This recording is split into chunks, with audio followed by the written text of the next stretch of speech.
From Front and Central. On Friday afternoon, December 4th, myself and Abby Crick, a fellow member of the Front Street Writers class, had the opportunity to sit down and talk with 4 Traverse City area writers. In the studios, we had Mardi Link, Fleda Brown, Bob Downs, and Elizabeth Buzzelli. These 4 writers, along with many others, will be taking part in the first Traverse City Local Author Expo at the Inside Out Gallery on Saturday, December 19th from noon to 5:30 p.m. Admission is free to the public if you want to join us. What follows is some honest talk about the art and business of writing. If you have or have ever had the aspiration to be a writer, I think you will enjoy So You Want to Be a Writer. When you do bump up against things and writing gets to be a little more challenging, do you ever need motivation, or do you ever want to just put something away and never look at it again? Is there something that you do to stay inspired or to stay motivated to keep writing, or do you really have to have that? I'm always motivated to want to get it down. I've always got 2 or 3 ideas going at the same time. My problem is choosing between them. Mostly I have contracts for books now, and so I kind of have to have an idea ahead of time in order for them to give me money for my idea. So I'm kind of, I try to do it in a way that it still seems as if it's fresh, but I know it, and I really have to know almost the whole story before I start. And so that's the hard part, making it not just trite or bringing life to something that really needs life poured into it. So you're a huge planner. Oh boy, am I a planner. But that doesn't mean that I'm not open to, suddenly you get this, oh God, yesterday at lunch, I suddenly got the whole ending of this book, but it turned around and came back another way. So both ways. I have to do both. I know there's different ways for different writers where they just like, I'm going to go into this and see what comes out of it. And there's also those people who are sitting and writing, and they're not writing their book. They're planning everything out for their book beforehand. Yeah. So I think I kind of want to hear what you guys do. I can't outline when I'm writing the memoir because that's my life. I know what happened. But what I do is I write the first draft that's just kind of all over the place. But even though you're writing about your own life, it still has to follow a narrative arc if a readership is going to be interested in it. And so we've gotten to the point where we're thinking about our readers now, not just thinking about ourselves. We're not writing just for ourselves anymore. We're writing for a readership. And so I take that first draft and then I suppose it's an outline. It's kind of like a narrative arc, and I paste up yellow legal pad on a big long thing, and I take an arrow and I draw actually an arc, beginning, middle, end, and then I put in all the, the heightened action, the conclusion, all of that I put on, and then I stick in what happens in each chapter along that arc, and I see if it fits. And if it doesn't, I know that I need to write about some different things. If it does, I know that I'm on the right track. I only do that for memoir, though. For true crime, the story is there. It's just my job to do the research, do the interviews, and unlock that story and bring kind of my own sense of logic to something that's completely illogical. Hey Marty, for some of the students who might not be familiar with some of the true crime books you've written, maybe you could tell us about a couple of them. I've written 3. The latest one was called When Wicked Takes the Witness Stand, and it's about 5 men from Gaylord, Michigan, and they all went to prison for killing a man who essentially died of a drug overdose. They were all eventually exonerated. But that book took me almost 6 years to research and write. And there were times when I was working on that I just thought, what am I doing? What am I doing? 6 years? Are you kidding me? But I felt the story was important. And I thought, if I don't tell it, nobody's going to. If I got this far and am ready to quit, nobody's going to write this book. So I did ultimately finish that, and I think it was just the knowledge that it was a story that needed to be told was enough to get me to finish it. And then I've written 2 other ones. When Evil Came to Goodheart, which Fleda actually wrote a poem, read that book and wrote a poem about her take on what happened in that story, and then Isidore's Secret, about a nun from Cedar who disappeared in 1907. It is so different, the process of a novelist and probably nonfiction as well, from poetry. So for one thing, you know, Robert Frost said no surprise for the writer, no surprise for the reader. Right. You have to let the poem surprise you. If you plan a poem, it's going to fall dead in the water, because generally what you want in a poem is a sense of the mind discovering itself in the process. You know, that's the feeling you want to get from a poem. That's kind of a different kind of than you get from a novel. But I'm so aware of that difference, because I did write one book that I had to make a trajectory in it. It's called The Devil's Child. This book is several years old. I wrote it, it's the story of a woman who was raised in a satanic cult, and she developed multiple personalities. And it's a very dark, difficult book, probably the hardest, I know it's the hardest book I've ever written. To make the poems travel from here to here was incredibly hard. And so I have such respect for the process of narrative, and to do that in a poem. You know, poems like to be kind of lyric. They like to stay in one place. And you've got a poem that wants to stay in one place, and you're trying to push it forward. No, you have to go somewhere. I mean, these poems have to develop to something. Was just incredibly hard. So it's just different for poetry. And talking about that story arc that goes through poetry, when you do books of poetry, do they have an arc? Are they following a story? How do you compile those and decide what goes where and when? I do it kind of Marty's technique. I spread the poems out. I print the whole thing out, and then I spread the poems out on the floor, and I try to see what poem speaks to what poem, and how, if the reader starts here, then where is there any sense of traveling in this? Are there poems that group themselves? And if there are, I'll group them together. So it's just an intuitive process completely. So kind of going back to the beginning of your writing journey, like what started your writing inspiration? Like as a child, where did you kind of start when it came to writing? I just always wanted to be a writer. You know, I was in college and it came time to pick my major, and I thought, well, I'm going to be a best-selling novelist. And I thought, but first I better get a bread and butter job. So I got my degree in journalism and entered the newspaper business. But, you know, I always wanted to be a writer, you know, and have some books published. So that's how I got my start. With me, I was 8 years old, and I was assigned an essay on George Washington and his troops as they were leaving, what was the big battle? Forgotten now. And there were footprints in the snow of blood, because these citizen soldiers didn't even have shoes any longer. They had nothing. And I was writing this down, and suddenly in my head I heard the clanking of cannons, and I heard groans from the men, and I was so startled that something could come alive on the page that I wanted that for the rest of my life. And that's what I still seek when I write.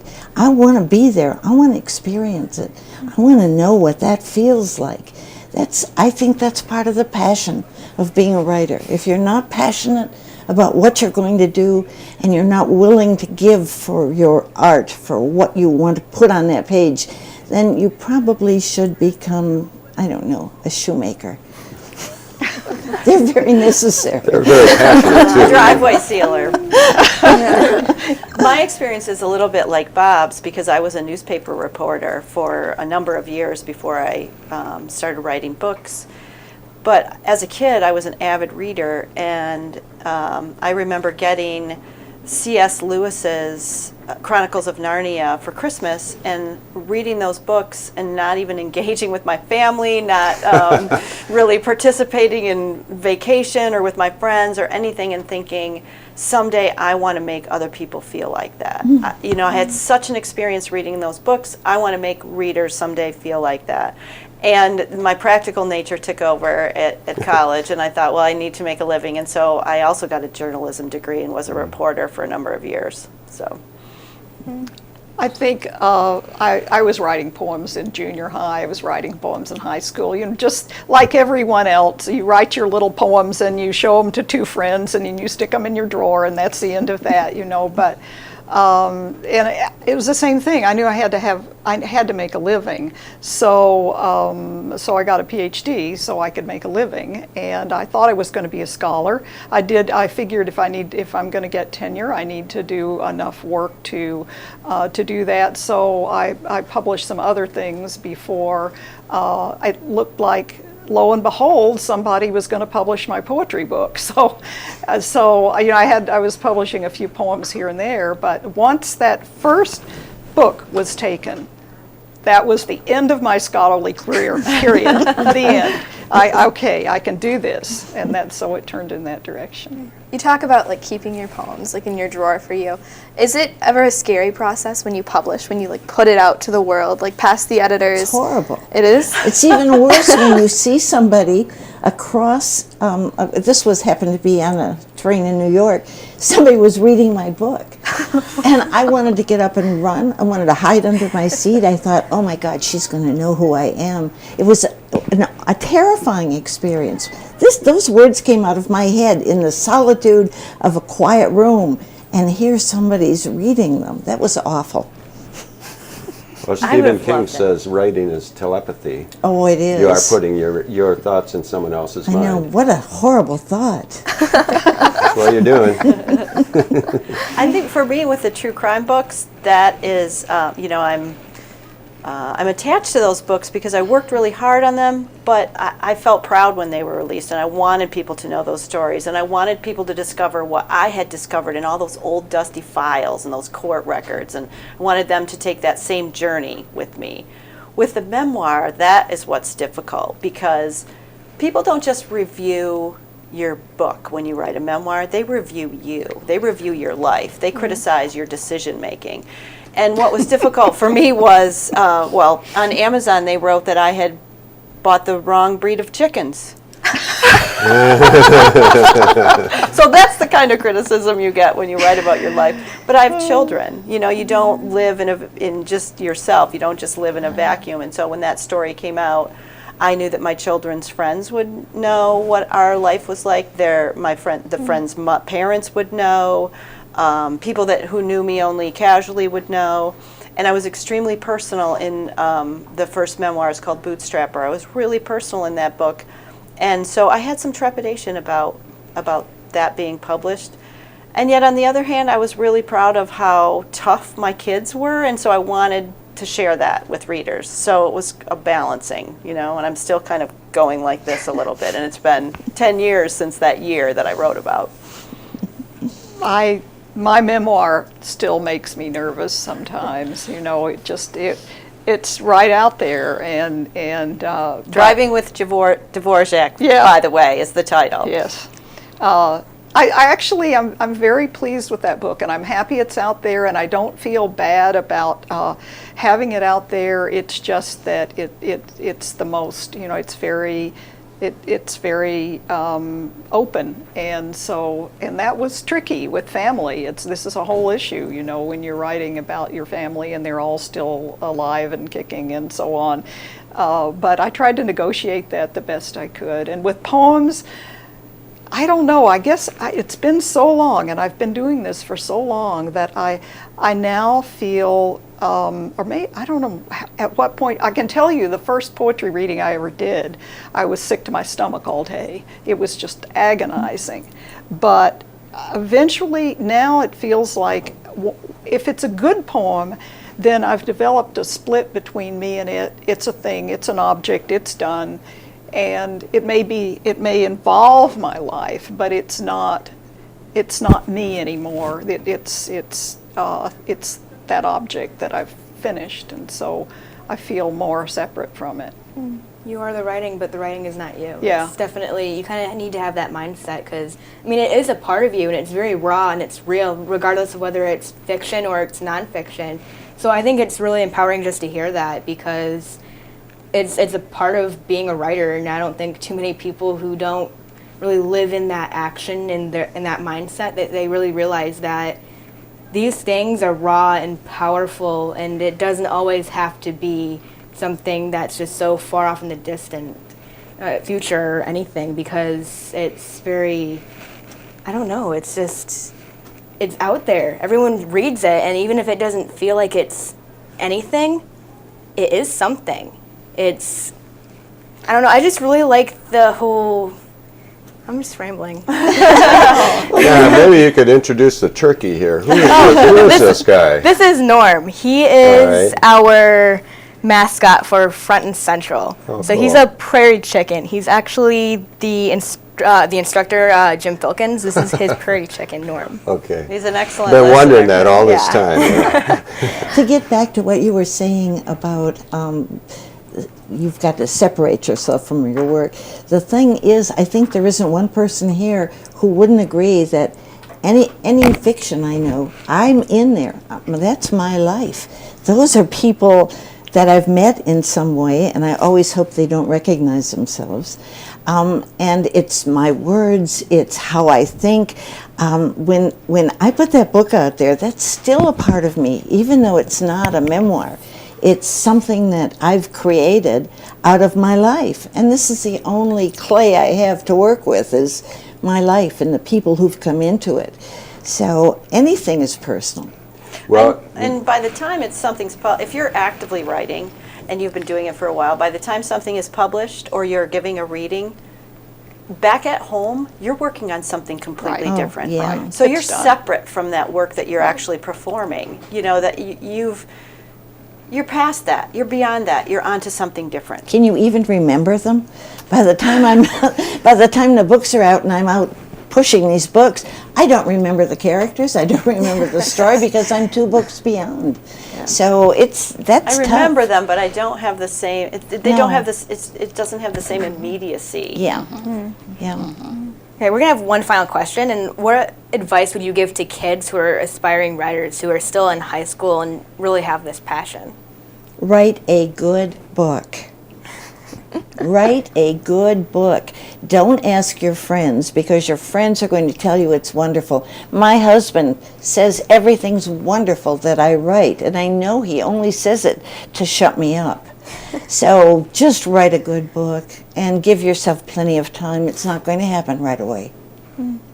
I would say think in a lot of different directions, like Marty and I both do lectures and slideshows. I'd say if you wanted to be a blogger, be a video blogger also. You know, I've seen some great travel video blogs, and write a book and do some talks, you know. And, you got to really expand now if you want to make any kind of living. Well, from the perspective of a poet, I already said it really, which is to read a lot of poems, and for a huge variety of poems, and know the place you came from, know the work behind you, know the people who've come behind you that you're following, and then just write your head off and and get advice from people whose work you admire. Your friends will always love your poems, everything you write, but always, at least this has always been true for me. At every step of my learning to write, I was looking to somebody who was a little bit better than I was. And I knew that, I could see it. If I asked advice of somebody who was really better, I was intimidated, and it wasn't so helpful. But at each stage of my work, I've looked to somebody that I thought whose work was a little better than mine, and that's just given me exactly what I needed to kind of pull the work up to a different stage. I would follow on Fleda and say read, and don't just read. what's on the bestseller list. Don't just read what all your friends are reading. Read widely. Read a lot of different things. And then find a writer's community to be a part of. Find a writer's group or a critique group or a book club, or because none of this takes place all alone. I've published 5 books, and I'm still in a writer's group, and we meet every month, and I still show my work, and I still leave destroyed. It's a process, and try and participate in that community. Well, thank you all so much for coming. That's it for So You Want to Be a Writer. For Front and Central, I'm Michaela. And I'm Abby.